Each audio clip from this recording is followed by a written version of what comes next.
ವಿಶೇಷ ಚೇತನರ ಕೌಟುಂಬಿಕ ಜೀವನದ ಅನುಭವ, ಶಿಕ್ಷಣ, ಉದ್ಯೋಗ, ಸ್ವಾವಲಂಬನೆ, ಸಾಧನೆ, ವಿಚಾರ ವಿನಿಮಯ, ಸಮುದಾಯ ಮತ್ತು ಸರ್ಕಾರದಲ್ಲಿರುವ ಪುನರ್ವಸತಿ ಅವಕಾಶಗಳನ್ನು ಬಳಸಿಕೊಂಡು ಸಾಮರಸ್ಯ ಸಹಬಾಳ್ವೆಯೊಂದಿಗೆ ಬದುಕನ್ನು ಹಸನಾಗಿಸಿಕೊಂಡು ಇತರರಿಗೆ ದಾರಿದೀಪವಾಗುವ ಕಾರ್ಯಕ್ರಮವೇ ದಿವ್ಯಾಂಗ ದೀಪ್ತಿ.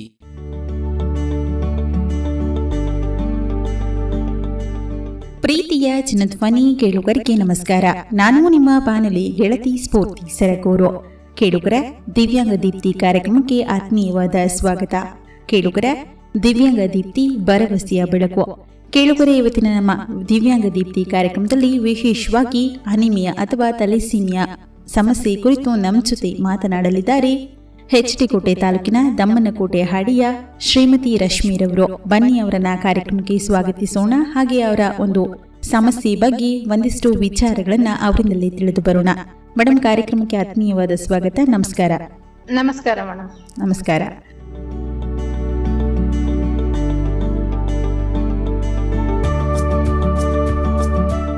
ಮೊದಲಿಗೆ ನಮ್ಮ ಜನಧ್ವನಿ ಕೇಳುಗರಿಗೆ ನಿಮ್ಮದೊಂದು ಕಿರುಪರಿಚಯವನ್ನ ಮಾಡಿಕೊಡಿ ಮೇಡಮ್. ನನ್ನ ಹೆಸರು ರಶ್ಮಿ. ನಾನು ಇರೋದು ಕೊಡಗು ಡಿಸ್ಟಿಕ್ ನಲ್ಲಿ. ಇಬ್ರು ಹೆಣ್ಮಕ್ಳಿದ್ದಾರೆ. ಇಬ್ರು ಹೆಣ್ಮಕ್ಳಿಗೂ ಸಿಕಲ್ ಸೆಲ್ ಬೀಟಾ ಥ್ಯಾಲಸೀಮಿಯಾ ಅನ್ನೋ ಪ್ರಾಬ್ಲಮ್ ಇದೆ. ಅವರಿಗೆ ನಾವೀಗ ಆಲ್ರೆಡಿ ಟ್ರೀಟ್ಮೆಂಟ್ ಮಾಡಿಸ್ತಾ ಇದೀವಿ. ಅಂದ್ರೆ 3 months ಒಂದ್ಸಲ ಬ್ಲಡ್ ಟೆಸ್ಟ್ ಮಾಡಿಸ್ಬೇಕಾಗತ್ತೆ. HP ಕಡಿಮೆ ಇದ್ರೆ ಬ್ಲಡ್ ಟ್ರಾನ್ಸ್ಫ್ಯೂಷನ್ ಕೂಡ ಮಾಡ್ಬೇಕಾಗತ್ತೆ. ಅವರು ನಮಗ್ ಹೆಂಗ್ ಗೊತ್ತಾಯ್ತು ಅಂದ್ರೆ, ಅವರಿಗೆ ನನ್ ದೊಡ್ಡ ಮಗಳಿಗೆ ಯಾವಾಗ್ಲೂ ಫೀವರು ಅಥವಾ ಕಾಯಿಲೆ ತಪ್ಪೋದು ಇದೇ ರೀತಿ ಆಗ್ತಿತ್ತು. ಅವರು ಹುಟ್ಟದಾಗ್ಲಿಂದಾನು ಒಂದೇ ಕಡೆ ಟ್ರೀಟ್ಮೆಂಟ್ ಮಾಡ್ಸೋದ್ರಿಂದ ಡಾಕ್ಟರ್ ಹೇಳಿದ್ರು ಇದು ಬೇರೆ ತರ ಇರ್ಬೋದು. ಮತ್ತೆ ಅವರಿಗೆ ಐರನ್ ಸುಕ್ರೋಸ್ ಸಿರಪ್ಸ್ ಕೂಡ ಕೊಟ್ಟಿದ್ದಾರೆ. ಅದ್ರಲ್ಲಿ ಬ್ಲಡ್ ಇನ್ಕ್ಲೂಡ್ ಆಗದೆ ಇರೋದಕ್ಕೆ ಡಾಕ್ಟರ್ ಬೇರೆ ತರ ಇರಬಹುದು, ನೋಡೋಣ ಅಂತ ಹೇಳಿ ಟೆಸ್ಟ್ ಮಾಡ್ಸಿದ್ರು. ಟೆಸ್ಟ್ ಮಾಡ್ಸಿದ್ಮೇಲೆ ನಮಗೆ ಈ ರೀತಿ ಪ್ರಾಬ್ಲಮ್ ಇದೆ ಅಂತ ಫಸ್ಟ್ ಟೈಮ್ ಗೊತ್ತಾಗಿದ್ದು. ಅಂಡ್ ಕಾಯಿಲೆ ಬಗ್ಗೆ ಗೊತ್ತಾಗಿದ್ದೆ ಫಸ್ಟ್ ಟೈಮ್. ಅದಾದ್ಮೇಲೆ ಡಾಕ್ಟರ್ ಬೇರೆ ಕಡೆಗೆ ರೆಫರ್ ಮಾಡಿದ್ರು, ಮೈಸೂರು ನಾರಾಯಣ ಹಾಸ್ಪಿಟಲ್ಗೆ. ಅಲ್ಲಿ ಈಗ ಸದ್ಯಕ್ಕೆ ಟ್ರೀಟ್ಮೆಂಟ್ ಮಾಡಿಸ್ತಾ ಇದೀವಿ. 3 months ಒಂದ್ಸಲ ಬ್ಲಡ್ ಟ್ರಾನ್ಸ್ಫ್ಯೂಷನ್ ಬೇಕಾಗತ್ತೆ. ಅದು ಕಡಿಮೆ ಆದ್ರೆ, ಇಲ್ಲ ಅಂದ್ರೆ ತೊಂದ್ರೆ ಇಲ್ಲ. 7 ಗಿಂತ ಕಡಿಮೆ ಆದ್ರೆ HP ಬ್ಲಡ್ ಟ್ರಾನ್ಸ್ಫ್ಯೂಷನ್ ಮಾಡಿಸ್ಬೇಕಾಗತ್ತೆ. ಅವರಿಗೆ ಮಕ್ಕಳಿಗೆ ಇಮ್ಯುನಿಟಿ ಪವರ್ ಕಡಿಮೆ ಇರೋದ್ರಿಂದ ಅವರಿಗೆ ಇದು ಏನ್ ಗೊತ್ತಾ, ಗ್ಲೂಕೋಫಿಲ್ಟ್ರೇಟ್ ಅಂತ ಒಂದು ಬ್ಲಡ್ ಕೊಡ್ತಾರೆ. ಬಟ್ ಪ್ಯೂರ್ ಬ್ಲಡ್ ಅದು, ಆಗ ತೆಗೆದು ಫಿಲ್ಟರ್ ಮಾಡಿ ಕೊಡ್ತಾರೆ. ಸೊ ಅದು ಗ್ಲೂಕೋಫಿಲ್ಟ್ರೇಟ್ ಅಂತ ಹೇಳ್ತಾರೆ ಅದಕ್ಕೆ. ಅದನ್ನ ಬಿಟ್ರೆ ಡೌನ್ ಆಗಿಲ್ಲ ಅಂದ್ರೆ ತೊಂದ್ರೆ ಇಲ್ಲ. ಡೈಲಿ ಒಂದ್ಸೋ ಟ್ಯಾಬ್ಲೆಟ್ಸ್ ಕೊಡ್ಬೇಕಾಗತ್ತೆ. ಅದ್ ಲೈಫ್ ಲಾಂಗ್ ಇರೋ ಕಾಯಿಲೆ, ಏನ್ ಮಾಡಿದ್ರು ಕ್ಯೂರ್ ಆಗಲ್ಲ. ಮನೇಲಿ ಯಾರ್ಯಾರಿದ್ದೀರಿ ಮೇಡಮ್ ನೀವು? ಮನೇಲಿ ನಾನು, ನನ್ನ ಹಸ್ಬೆಂಡ್, ಮಕ್ಳಿದೀವಿ. 4 ಜನ ಇದ್ದೀರಿ. ಈ ಸಮಸ್ಯೆ ಓಲ್ ಫ್ಯಾಮಿಲಿ ಅಥವಾ ಫ್ಯಾಮಿಲಿ ಬ್ಯಾಕ್ ಗ್ರೌಂಡ್ ಇಂದ ಬಂದಿರೋಂಥದ್ದು ಏನಾದ್ರು ಇದೆಯಾ ಮೇಡಮ್?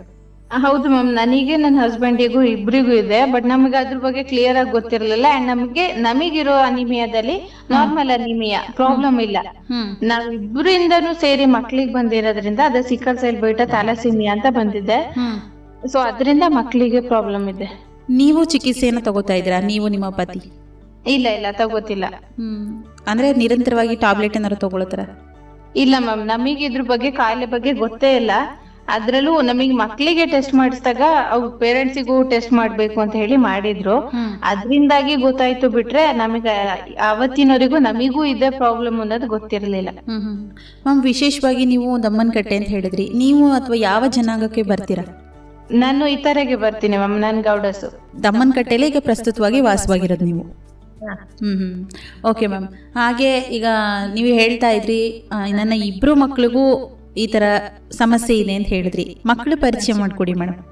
ನನ್ನ ಮಗಳು ಒಬ್ಳು ದೊಡ್ಡವಳು 5 ವರ್ಷ ಮಗುಗೆ, ಸ್ಕೂಲಿಗೆ ಹೋಗ್ತಿದ್ದಾಳೆ. ಚಿಕ್ಕವಳಿಗೆ 3 ವರ್ಷ.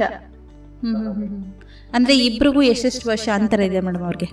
2.5 ವರ್ಷ ಅಂತರ ಇದೆ ಮ್ಯಾಮ್. ಪ್ರಸ್ತುತ ಶಿಕ್ಷಣ ಮಟ್ಟ ಯಾವ ತರ ಸಾಕ್ತಾ ಇದೆ ಮೇಡಮ್? ಶಿಕ್ಷಣ ಏನಾದ್ರು ಕೊಡಿಸ್ತಾ ಇದ್ರ? ದೊಡ್ಡವಳು ಮಾತ್ರ ಸ್ಕೂಲಿಗೆ ಹೋಗ್ತಿದ್ದಾಳೆ ಮ್ಯಾಮ್. ಚಿಕ್ಕವಳಿಗೇನು ಏಜ್ ಆಗಿಲ್ಲ. ದೊಡ್ಡವಳನ್ನ ಇಲ್ಲೇ ಹತ್ತಿರದಲ್ಲಿ ಪ್ರೈವೇಟ್ ಸ್ಕೂಲಿಗೆ ಹಾಕಿದೀವಿ. ಹೋಗ್ತಿದ್ದಾಳೆ ಈಗ ಸದ್ಯಕ್ಕೆ. ಮ್ಯಾಮ್, ಈ ಸಮಸ್ಯೆಯ ಒಂದು ಪ್ರಾರಂಭದ ದಿನಗಳು ಹೇಗಿದ್ದು? ಪ್ರಾರಂಭದ ದಿನಗಳು ಅಂದ್ರೆ ತುಂಬಾ ಕಷ್ಟ ಆಗಿತ್ತು ಮ್ಯಾಮ್ ನಮಗೆ.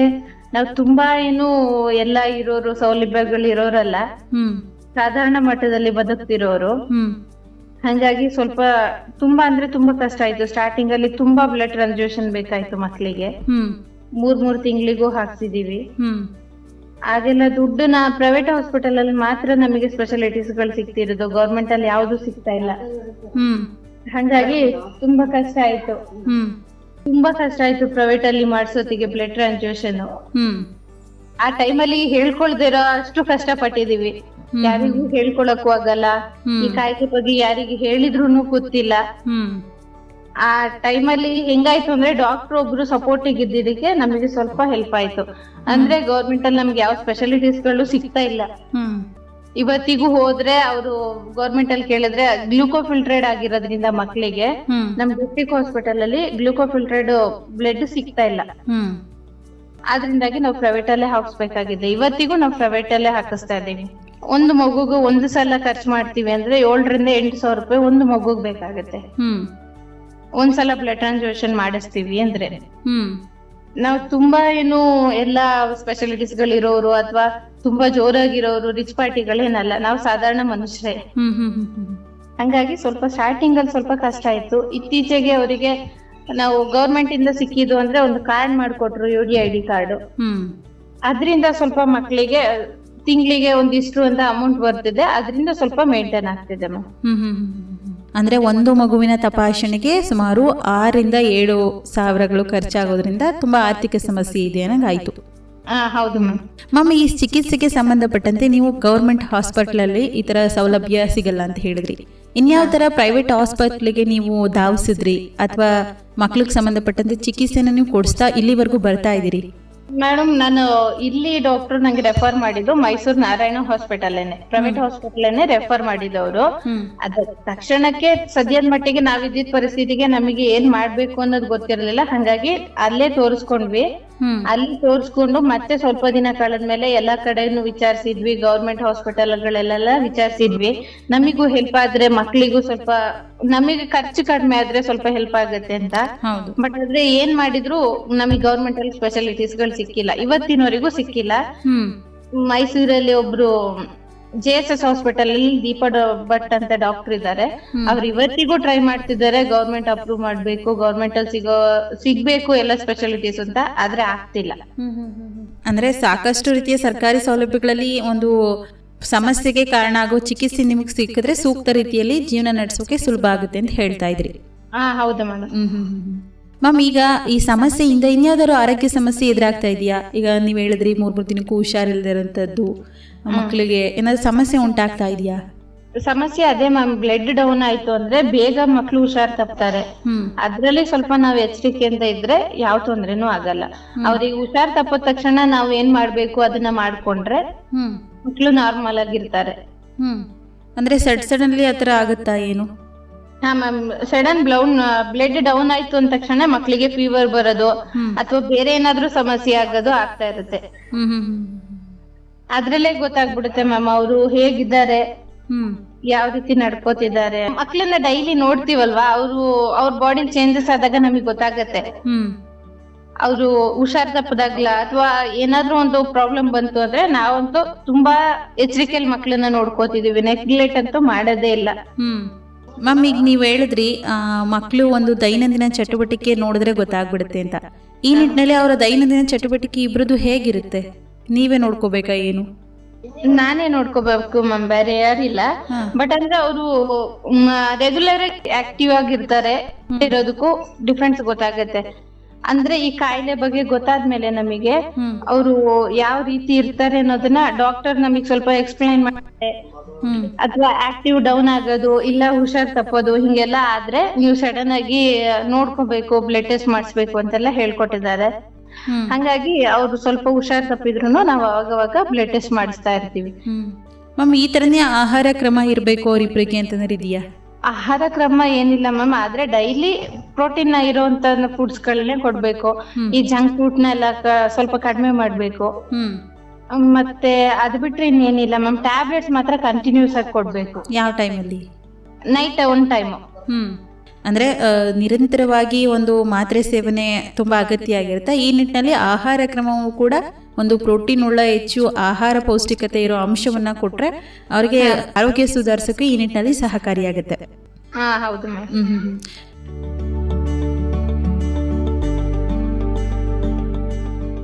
ಮ್ಯಾಮ್, ಈ ನಿಟ್ಟಿನಲ್ಲಿ ಮನೆಯವರ ಸಹಕಾರ ತುಂಬ ಮುಖ್ಯ. ಯಾಕಂತಂದರೆ ಮಕ್ಕಳನ್ನ ನೋಡ್ಕೊಳ್ಳೋದಾಗಿರ್ಬೋದು, ಮಕ್ಕಳಿಗೆ ಚಿಕಿತ್ಸೆ ಕೊಡ್ಸೋಕ್ಕೆ ಆರ್ಥಿಕ ಒಂದು ನೆರವಾಗಿರ್ಬೋದು, ಈ ನಿಟ್ಟಿನಲ್ಲಿ ಮನೆಯವರ ಸಹಕಾರ ತುಂಬ ಮುಖ್ಯ. ಈ ನಿಟ್ಟಿನಲ್ಲಿ ನಿಮ್ಮ ಮನೆಯವರು ಹೇಗೆ ನೋಡ್ಕೋತಾ ಇದ್ದೀರಿ ಮೇಡಮ್, ಮಕ್ಕಳನ್ನಾಗಿರ್ಬೋದು ನಿಮ್ಮನ್ನಾಗಿರ್ಬೋದು? ನಮಗೆ ಮನೆಯಿಂದ ಯಾವ ಪ್ರಾಬ್ಲಮ್ ಇಲ್ಲ ಮೇಡಮ್. ನನಗೆ ಅತ್ತೆ ಮಾವ ಯಾರು ಇಲ್ಲ, ನಾನು ನನ್ನ ಹಸ್ಬೆಂಡ್ ಮಾತ್ರ ಇರೋದು. ಹಾಗಾಗಿ ಯಾವ ರೀತಿ ತೊಂದ್ರೆನೂ ಆಗಿಲ್ಲ. ನಮಗೆ ಮಕ್ಳ ಮೇಲೆ ಏನು ಬೇಕು, ಮಕ್ಳು ಬೇಕು ಅನ್ನೋ ಕಾರಣಕ್ಕೆ ನೀಟಾಗಿ ನೋಡ್ಕೊತಿದ್ದಾರೆ. ಆ ರೀತಿ ಯಾವುದೇ ತೊಂದ್ರೆ ಮನೇಲಿಲ್ಲ. ಈಗ ನಿರಂತರವಾಗಿ ನೀವು ಚಿಕಿತ್ಸೆ ಕೊಡ್ಸೋಕೆ ನೀವೇ ಹೋಗ್ತೀರಾ ಅಥವಾ ನಿಮ್ ಜೊತೆಗೆ ಅವರು ಕೂಡ ಬರ್ತಾರಾ? ಅವರು ಬರ್ತಾರೆ ಮ್ಯಾಮ್, ಇಬ್ರು ಹೋಗ್ತಿವಿ. ಯಾಕೆಂದ್ರೆ ನಾನು ಕೊಡಗುಲಿ ಇರೋದ್ರಿಂದ ಮೈಸೂರಿಗೆ ಹೋಗಕ್ಕೆ ಬ್ಲಡ್ ಟ್ರಾನ್ಸ್ಫ್ಯೂಷನ್ ಗೆ ತುಂಬಾ ಕಷ್ಟ ಆಗುತ್ತೆ. ನೈಟ್ 10 o'clock 11 o'clock ಎಲ್ಲ ಆಗ್ಬಿಡುತ್ತೆ. ಆ ಟೈಮಲ್ಲಿ ಅಲ್ಲಿ ಬಸ್ ಎಲ್ಲ ಕರೆಕ್ಟಾಗಿ ಸಿಗಲ್ಲ, ಬರಕ್ಕಾಗಲ್ಲ. ಆದ್ರಿಂದ ಅವರು ಬರ್ತಾರೆ. ಮ್ಯಾಮ್, ಈ ನಿಟ್ಟಿನಲ್ಲಿ ಸರ್ಕಾರದಿಂದ ಸೌಲಭ್ಯಗಳು ಸಿಗ್ತಾ ಇದೆಯಾ ನಿಮ್ಮ ಮಕ್ಕಳಿಗೆ? ಸರ್ಕಾರದಿಂದ ಇವಾಗ ಸಿಗ್ತಾ ಇರೋದು ಕಾರ್ಡ್ ಕಡೆಯಿಂದ ಮಾತ್ರ ಮ್ಯಾಮ್, ಬೇರೆ ಯಾವ ಸೌಲಭ್ಯನೂ ಸಿಗ್ತಾ ಇಲ್ಲ. ಕಾರ್ಡ್ ಕಡೆಯಿಂದ ಮಕ್ಳಿಗೆ ಒಂದು ತಿಂಗಳಲ್ಲಿ ಒಂದು ಪೆನ್ಷನ್ ಬರ್ತಿದೆ ಬಿಟ್ರೆ ಬೇರೆ ಯಾವ್ದು ಬರ್ತಾ ಇಲ್ಲ. ಅಂದ್ರೆ ಎಷ್ಟು ಪರ್ಸೆಂಟ್ ನೀವು UDID ಕಾರ್ಡ್ ಮಾಡಿಸಿದಿರಿ ಅಂತ ಹೇಳಿದ್ರಿ, ಎಷ್ಟು ಪರ್ಸೆಂಟ್ ಅಷ್ಟು ಮಕ್ಕಳಿಗೆ ಈ ಸೌಲಭ್ಯ ದೊರಕ್ತಾ ಇದೆ? 75% ಮ್ಯಾಮ್. 75%? ಮ್ಯಾಮ್, ಈ ನಿಟ್ಟಿನಲ್ಲಿ ಮಕ್ಕಳ ನಿರಂತರ ಆರೈಕೆ ಇನ್ಯಾವ ರೀತಿ ಸಾಗಬೇಕು ಅಂತ ನಿಮ್ಗೆ ಅನಿಸ್ತಾ ಇದೆ? ನನಗನ್ನಿಸ್ತಿರೋ ಪ್ರಕಾರ ಮ್ಯಾಮ್, ನನ್ ಮಕ್ಳು ಅವ್ರು ಪುಟ್ ಮಕ್ಳಾಗಿರೋದ್ರಿಂದ ಸ್ವಲ್ಪ ಕಷ್ಟನೇ ಕಂಟ್ರೋಲ್ ಮಾಡಕ್ಕೆ. ಹೊರಗಡೆ ಫುಡ್ಗಳನ್ನ ಕಂಟ್ರೋಲ್ ಮಾಡೋದು, ಅದನ್ನೆಲ್ಲ ಸ್ವಲ್ಪ ಕಡಿಮೆ ಆದ್ರೆ ಇನ್ನೂ ಸ್ವಲ್ಪ ಜಾಸ್ತಿ ಮಕ್ಳು ಚೆನ್ನಾಗಿರ್ಬೋದು ಅನ್ಸುತ್ತೆ. ಅಂದ್ರೆ ಹೊರಗಡೆ ಒಂದು ಆಹಾರ ಸೇವನೆಯನ್ನ ಕಡಿತಗೊಳಿಸಿದ್ರೆ ಮಕ್ಳು ಹೆಲ್ತಿ ಆಗಿರ್ಬೋದು ಅನ್ಸುತ್ತೆ. ಮ್ಯಾಮ್, ಈ ನಿಟ್ಟಿನಲ್ಲಿ ದೊಡ್ಡವ್ರಿಗೆ ಬಂದ್ರೆ ಅದ್ಯಾವ ತರ ಇರುತ್ತೆ? ದೊಡ್ಡವರಿಗೆ ಬಂದ್ರೆ ಮ್ಯಾಮ್, ಅದು ಈಗ ನಮಗಿರೋದ್ರಿಂದ ಬರೀ ಅನಿಮಿಯಾ ಆದ್ರೆ ಯಾವ ಪ್ರಾಬ್ಲಮ್ಮು ಆಗಲ್ಲ ಮ್ಯಾಮ್. ಅದ್ರಲ್ಲಿ ತುಂಬಾ ತರ ಇದೆ ಅನಿಮಿಯಾದಲ್ಲಿ. ಬೇರೆ ಬೇರೆ ಪ್ರಾಬ್ಲಮ್ ಬಂದ್ರೆ ಸ್ವಲ್ಪ ಕಷ್ಟ ಆಗ್ಬೋದು. ಅವ್ರಿಗೂ ಕೂಡ ಸೇಮ್ ಪ್ರೊಸೀಜರ್ ಇರ್ಬೋದು ಅನ್ಸುತ್ತೆ ಮ್ಯಾಮ್. ಅದ್ರ ಬಗ್ಗೆ ನಂಗೆ ಅಷ್ಟು ಗೊತ್ತಿಲ್ಲ. ಈಗ ಮ್ಯಾಮ್, ಅನಿಮಿಯಾ ಅಂತ ತಕ್ಷಣ ಒಂದು ಪೋಷಕರು ಗಾಬರಿ ಆಗ್ಬಿಡ್ತಾರೆ. ಈ ನಿಟ್ಟಿನಲ್ಲಿ ನೀವು ಎರಡೂ ಮಕ್ಕಳಿಗೂ ಬಂದಿರೋದು ಒಂದು ವಿಶೇಷ ಸಮಸ್ಯೆ ಅಂತ ಹೇಳಿದ್ರೆ ತಪ್ಪಾಗ್ಲಾರ್ದು. ಈ ನಿಟ್ಟಿನಲ್ಲಿ ಆ ಮಕ್ಳಿಗೆ ಬಂದಿದೆ ಅಂತಂದಾಗ ನಿಮ್ಗೆ ಯಾವ ತರ ಒಂದು ಭಾಸ ಆಯ್ತು ಅದು? ಮ್ಯಾಮ್, ನಮಗೆ ಗೊತ್ತಿರಂಗೆ ನಾವು ಅನುಭವಿಸಿರೋ ನೋವು ಪ್ರಕಾರ ನಮಗೆ ಇಲ್ಲಿ ಡಾಕ್ಟರ್ ಹೇಳಿದ್ದು, ಅವರಿಗೆ ಹುಷಾರೇ ಆಗದೆ ಇರೋ ಕಾಯಿಲೆ ಮತ್ತೆ ಬಾಡಿಲಿ ಫುಲ್ ಬ್ಲಡ್ ತೆಗೆದು ಟ್ರಾನ್ಸ್ಫ್ಯೂಷನ್ ಮಾಡ್ಬೇಕಾಗತ್ತೆ ಅಂತ ಹೇಳಿದ್ರು ಫಸ್ಟ್ ಸ್ಟಾರ್ಟಿಂಗ್ ಅಲ್ಲಿ. ಅವರಿಗೂ ಅದ್ರ ಬಗ್ಗೆ ಅಷ್ಟಾಗಿ ಗೊತ್ತಿಲ್ಲ. ಸೊ ಅವ್ರ ಹಂಗ ಹೇಳಿದ್ರು. ನಮಗ್ ಏನ್ ಅನ್ನಿಸ್ತು ಅಂದ್ರೆ, ಆ ಟೈಮಲ್ಲಿ ನಾವು ಬೇರೆ ತರನೇ ಥಿಂಕ್ ಮಾಡಿದ್ವಿ. ಅಂದ್ರೆ ಕ್ಯಾನ್ಸರ್ ಪೇಷಂಟ್ಸ್ ಗಳಿಗೆ ಮಾತ್ರ ಬಾಡಿ ಫುಲ್ ಬ್ಲಡ್ ತೆಗೆದು ವಾಪಸ್ ರಿಟರ್ನ್ ಬ್ಲಡ್ ಹಾಕ್ತಾರೆ. ನಮಗೆ ಸ್ಟಾರ್ಟಿಂಗ್ ಅಲ್ಲಿ ಹಿಂಗಾಗಿತ್ತು ಅಂದ್ರೆ ನಾವ್ ಅದನ್ನೇ ನಂಬ್ಕೊಂಡಿದ್ವಿ, ಇದೇ ತರ ಆಗಿರ್ಬೋದು ಅಂತ. ಡಾಕ್ಟರ್ ನಮಗೆ ಇಂಥದೇ ಕಾಯಿಲೆ ಅಂತ ಪರ್ಟಿಕ್ಯುಲರ್ ಆಗಿ ಹೇಳಿರ್ಲಿಲ್ಲ. ಸೊ ನಮಗೆ ಅದೇ ತಿಳ್ಕೊಂಡು ತುಂಬಾ ಭಯ ಪಟ್ಟಿದ್ವಿ, ಹೇಳಕ್ ಆಗದೆ ಇರೋಷ್ಟು ದುಃಖ ಪಟ್ಟಿದ್ವಿ ಆ ಟೈಮಲ್ಲಿ. ಅದಾದ್ಮೇಲೆ ಡಾಕ್ಟರ್ ರೆಫರ್ ಮಾಡಿದ್ಮೇಲೆ ನಮಗ್ ಪರಿಚಯ ಇರೋರಿಗೆಲ್ಲ ಕೇಳ್ಕೊಂಡು ಡಾಕ್ಟರ್ಸ್ ಗಳಿಗೆ ಮತ್ತೆ ಅವರೆಲ್ಲ ಹೇಳಿದ್ದು, ಏನು ಪ್ರಾಬ್ಲಮ್ ಆಗಲ್ಲ, ಇದು ಅನಿಮಿಯಾ ಅಂತ ಅಷ್ಟೇ, ಬೇರೆ ಇನ್ನೇನು ಪ್ರಾಬ್ಲಮ್ ಇಲ್ಲ, ನೀವು ಅವ್ರು ಎಲ್ಲ ಹೇಳಿದ್ರು ಅಂತ ನೀವು ತಲೆ ಕೆಡಿಸ್ಕೋಬೇಡಿ ಅಂತ ಅವ್ರು ಹೇಳಿದ್ರು. ಅದ್ರ ಮೇಲೆ ನಮಗ್ ಮೈಸೂರ್ಗೆ ಹೋಗಿ ನಾವು ಡಾಕ್ಟರ್ ರೆಫರ್ ಮಾಡಿ ಡಾಕ್ಟರ್ ಹತ್ರ ಹೋದ್ಮೇಲೆ ಅವರು ನಮಗೆ ಫುಲ್ ಎಕ್ಸ್ಪ್ಲೈನ್ ಮಾಡಿದ್ರು, ಆ ತರ ಏನಿಲ್ಲ, ಇದು ಅನಿಮಿಯಾ ಅಷ್ಟೇ, ಆ ರೀತಿ ಪ್ರಾಬ್ಲಮ್ ಆಗಲ್ಲ, ನೀವು ತಲೆ ಕೆಡಿಸ್ಕೋಬೇಡಿ, ಇದು ಹಂಗೆ ಜಸ್ಟ್ ಬ್ಲಡ್ ಡೌನ್ ಆಗುತ್ತೆ ಅಷ್ಟೇ, ಬೇರೆ ಏನು ತೊಂದ್ರೆ ಆಗಲ್ಲ ಅಂದ್ಮೇಲೆ ನಮಗ್ ಸ್ವಲ್ಪ ಧೈರ್ಯ ಬಂತು. ಅಂದ್ರೆ ಒಂದು ಡಾಕ್ಟರ್ ಒಂದು ಮನೋಧೈರ್ಯ ಈ ನಿಟ್ಟಿನಲ್ಲಿ ನಿಮ್ಗೆ ತುಂಬಾ ಸಹಕಾರ ನೀಡಿದೆ ಅಂತಂದ್ರೆ ಹೇಳಿದ್ರೆ ತಪ್ಪಾಗ್ಲಾರ್ದು. ಹೌದು ಮ್ಯಾಮ್. ಮ್ಯಾಮ್, ಈ ನಿಟ್ಟಿನಲ್ಲಿ ಅವರ ಚಲನವಲನಗಳಾಗಿರ್ಬೋದು, ನಿಮ್ಮ ಜೊತೆ ಒಂದು ಒಡನಾಟ ಆಗಿರ್ಬೋದು, ಹೇಗಿದೆ ಮೇಡಮ್ ಮಕ್ಕಳ ಒಡನಾಟ? ಮಕ್ಳು ಎಲ್ಲಾರ ತರಾನೇ ನಾರ್ಮಲ್ ಆಗಿ ಇರ್ತಾರೆ ಮ್ಯಾಮ್. ಆದ್ರೆ ಒಳಗೆ ಬ್ಲಡ್ ಡೌನ್ ಆಗೋದ್ರಿಂದ ಸ್ವಲ್ಪ ಕಷ್ಟ ಆಗುತ್ತೆ.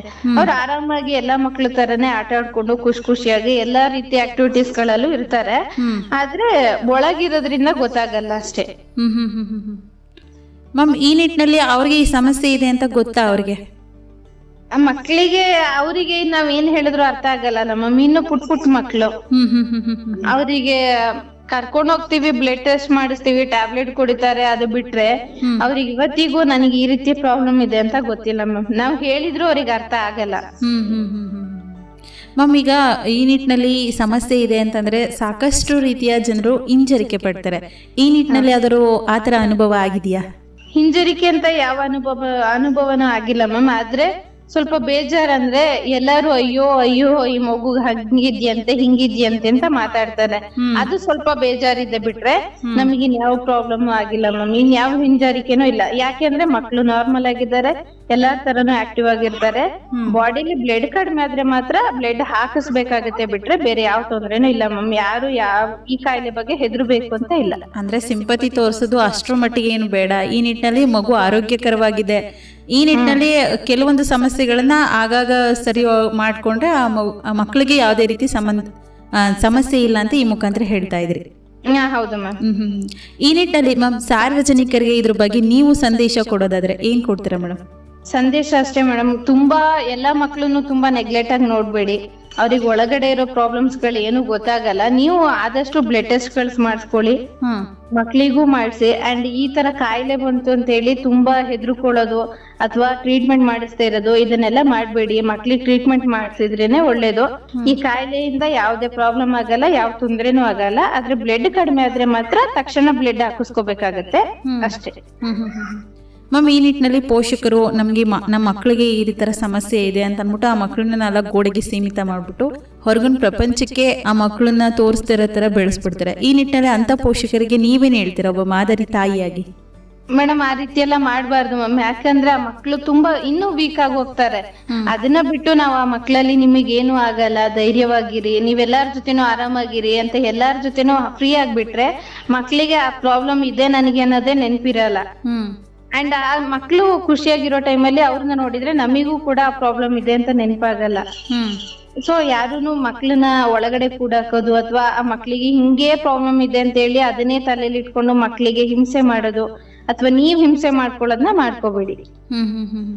ಅಂದ್ರೆ ಒಬ್ರು ವಿಶೇಷ ಚೇತನ ಸಮಸ್ಯೆ ಅನ್ನೋದು ಒಂದು ದೇವರ ಶಾಪ ಅಂತ ಈ ನಿಟ್ಟಿನಲ್ಲಿ ಮಕ್ಕಳನ್ನ ತುಂಬಾ ಕಡೆಗಣಿಸ್ಕೊಳ್ತಾರೆ. ಈ ನಿಟ್ಟಿನಲ್ಲಿ ಅಂತ ಪೋಷಕರಿಗೆ ನೀವೇನ್ ಹೇಳಕ್ ಇಷ್ಟಪಡ್ತೀರಾ? ವಿಶೇಷ ಚೇತನ ಮಕ್ಳು ಯಾವತ್ತು ತಾಯಿಗೆ ಆಗಿರ್ಬೋದು ಅಥವಾ ತಂದೆಗೆ ಆಗಿರ್ಬೋದು ಹೊರೆ ಆಗಲ್ಲ ಮ್ಯಾಮ್. ಅವ್ರು ಯಾವತ್ತಿದ್ರು ಮಕ್ಳೇನೆ ಅಲ್ವಾ, ಯಾವತ್ತು ದೂರ ಮಾಡಕ್ಕಾಗಲ್ಲ. ಅವ್ರು ಎಷ್ಟೇ ಆದ್ರೂ ನಮ್ ಮಕ್ಳು ಅಂದ್ಮೇಲೆ ನಾವ್ ಯಾವತ್ತೂ ದೂರ ಮಾಡಕ್ಕಾಗಲ್ಲ. ದಯವಿಟ್ಟು ಯಾರು ಆ ತರ ಮಕ್ಳುಗಳನ್ನ ದೂರ ಮಾಡ್ಬೇಡಿ ಅಂತ ಕೇಳ್ಕೊತೀನಿ. ನೀವೇನ್ ವೃತ್ತಿ ಮಾಡ್ತಾ ಇದ್ರಿ ಮೇಡಮ್? ನಾನ್ ಅಂಗನವಾಡಿಲಿ ಕೆಲಸ ಮಾಡ್ತಿದ್ದೀನಿ ಮೇಡಮ್. ಒಟ್ಟಾರೆ ಮಕ್ಳು, ಒಂದು ಕೆಲಸ, ಇದರ ನಡುವೆ ಈ ಸಮಸ್ಯೆ ಹೇಗ್ ಸಂಭಾಳಿಸ್ತಾ ಬರ್ತಾ ಇದೀರಾ ನೀವು? ಶುರುನಲ್ಲಿ ತುಂಬಾ ಕಷ್ಟ ಆಗ್ತಿತ್ತು ನನಗೆ. ನನ್ ಕೆಲ್ಸನೂ ಮಾಡ್ಬೇಕು, ಮಕ್ಳನ್ನ ನೋಡ್ಕೋಬೇಕು, ಅವ್ರಿಗೆ ಟ್ರೀಟ್ಮೆಂಟ್ ಇದೆಲ್ಲ ತುಂಬಾ ಅಂದ್ರೆ ತುಂಬಾ ರಗಳೆ ಆಗ್ತಿತ್ತು, ಕಿರಿಕಿರಿ ಆಗ್ತಿತ್ತು, ತುಂಬಾ ಸಂಭಾಳ್ಸಕ್ಕೆ ತುಂಬಾ ಕಷ್ಟ ಆಗ್ತಿತ್ತು. ಆ ಟೈಮಲ್ಲಿ ನನ್ ಗಂಡ ನಂಗೆ ತುಂಬಾ ಹೆಲ್ಪ್ ಮಾಡಿದ್ದಾರೆ. ಯಾವಾಗ್ಲೂ ಜೊತೆಗೆ ನಿಲ್ತಿದ್ರು, ಏನು ಆಗಲ್ಲ, ಸರಿ ಆಗತ್ತೆ ಅಂತ ಧೈರ್ಯ ತುಂಬ್ತಿದ್ರು. ಇತ್ತೀಚೆಗೆ ಹೇಗಾಗಿದೆ ಅಂದ್ರೆ ಅದೊಂಥರ ಕಾಮನ್ ರೋಟೀನ್ ತರ ಆಗ್ಬಿಟ್ಟಿದೆ. ಅಂದ್ರೆ ನಮಗ್ ಗೊತ್ತಾಗಿ ಈಗ 3 ವರ್ಷ ಆಯ್ತು.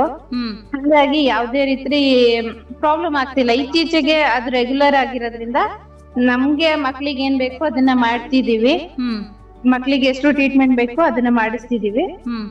ಅದ್ರಿಂದ ಯಾವ್ದು ಇತ್ತೀಚೆಗೆ ಯಾವ ರಗ್ಲೇನು ಆಗ್ತಿಲ್ಲ ಮ್ಯಾಮ್. ಅದ್ ಕಾಮನ್ ಆಗಿದೆಯಲ್ಲ, 3 months ಒಂದ್ಸಲ ಬ್ಲಡ್ ಟೆಸ್ಟ್ ಮಾಡಿಸ್ಕೋತೀನಿ ಇಲ್ಲೇನೆ. ಡೌನ್ ಆಗಿತ್ತು ಅಂದ್ರೆ ಡಾಕ್ಟ್ರಿಗೆ ಕಾಲ್ ಮಾಡಿ, ಬ್ಲಡ್ ಬ್ಯಾಂಕಿಗೆಲ್ಲ ಕಾಲ್ ಮಾಡ್ಕೊಂಡು ಹೋಗ್ತಿದ್ದೀನಿ. ರೆಡಿ ಮಾಡಿಟ್ಟಿರ್ತಾರೆ, ನಾವು ಹೋಗಿ ಬ್ಲಡ್ ಟ್ರಾನ್ಸ್ಫ್ಯೂಷನ್ ಮಾಡಿಸ್ಕೊಂಡ್ ಬರ್ತೀವಿ.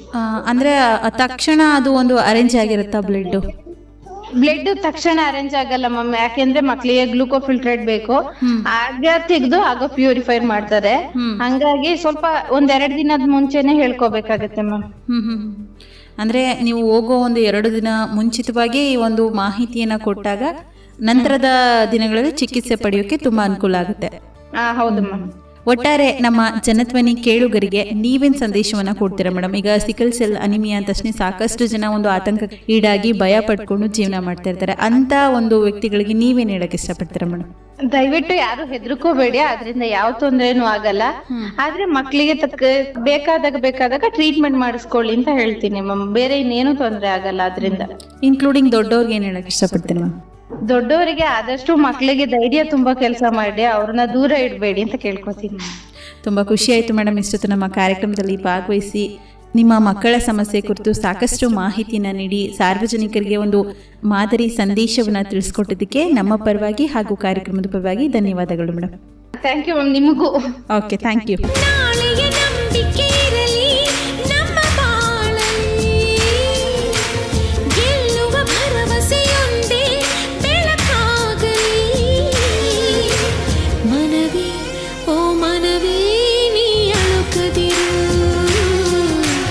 ಮಳೆಯೋ ಬರಸಿಡಿಲೋ ನೀ ನಡೆಯುತ್ತಿರು. ಕೇಳುಗರೆ, ಕೇಳಿದ್ರಲ್ಲ ಇಷ್ಟೊತ್ತು ನಮ್ಮ ದಿವ್ಯಾಂಗ ದೀಪ್ತಿ ಕಾರ್ಯಕ್ರಮದಲ್ಲಿ. ಇಷ್ಟೊತ್ತು ತಮ್ಮ ಮಕ್ಕಳ ಸಮಸ್ಯೆ ಕುರಿತು ನಮ್ಮ ಜೊತೆಗೆ ಕಾರ್ಯಕ್ರಮದಲ್ಲಿ ಭಾಗಿಯಾಗಿದ್ದವರು HT ಕೋಟೆ ತಾಲೂಕಿನ ದಮ್ಮನಕಟ್ಟೆ ಗ್ರಾಮದ ಶ್ರೀಮತಿ ರಶ್ಮಿರವರ ಜೊತೆಗಿನ ಸಂದರ್ಶನ ಕಾರ್ಯಕ್ರಮವನ್ನು ಕೇಳ್ತಾ ಇದ್ರಿ. ಇಲ್ಲಿಗೆ ಈ ಒಂದು ದಿವ್ಯಾಂಗ ದೀಪ್ತಿ ಕಾರ್ಯಕ್ರಮವನ್ನು ಮುಕ್ತಾಯ ಮಾಡೋಣ. ಮುಂದಿನ ಸಂಚಿಕೆಯಲ್ಲಿ ಮತ್ತೊಂದು ದಿವ್ಯಾಂಗ ದೀಪ್ತಿ ಕಾರ್ಯಕ್ರಮದಲ್ಲಿ ಮತ್ತೆ ಭೇಟಿಯಾಗೋಣ ಅಂತ ಹೇಳ್ತಾ ಅಲ್ಲಿಯವರೆಗೂ ಕೇಳ್ತಾ ಇರಿ ಜನಧ್ವನಿ. ಇದು ನಿಮ್ಮ ಧ್ವನಿ, ನಿಮ್ಮೂರಿನ ಧ್ವನಿ, ಜನಧ್ವನಿ 90.8 ಕಂಪನಾಂಕದಲ್ಲಿ ಸರಗೂರಿನಿಂದ ಪ್ರಸಾರವಾಗುತ್ತಿದೆ. ಧನ್ಯವಾದಗಳು.